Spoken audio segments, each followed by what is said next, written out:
Hi வணக்கம் மக்களே. இன்னைக்கு நம்ம கேரளா ஸ்டைலில் ஒரு அருமையான பீட்ரூட் பச்சடி செய்யலாம். ரொம்பவே ஈஸியான குவிக்கான ஒரு ரெசிபி. Kerala Onasadya menu and Kerala marriage lunch மெனுவில் மிஸ் ஆகாத ஒரு பச்சடி ரெசிபிங்க. வாங்க எப்படி செய்கிறதுன்னு பார்க்கலாம். ஃபர்ஸ்ட் ஒரு பீட்ரூட்டை நல்லா துருவி எடுத்துக்கலாம்.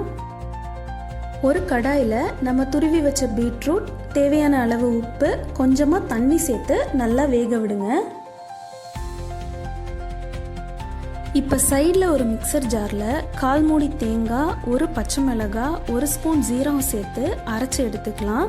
ரொம்ப பேஸ்ட்டாக அரைக்கக்கூடாது, ஒரு 80% அரைச்சி எடுத்துக்கலாம். இந்த மாதிரி அரைச்சி எடுத்துக்கோங்க. பீட்ரூட் நல்லா வெந்ததும் அரைச்ச கலவையை சேர்த்து நல்லா மிக்ஸ் பண்ணி விட்டுருங்க. இப்போ இந்த மிக்சர் நல்லா வேகட்டும்.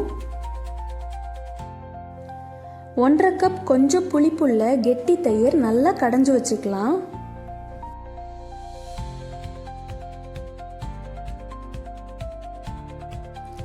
இப்போ இந்த தயிரை ஊற்றி நல்லா மிக்ஸ் பண்ணி விட்டுருங்க.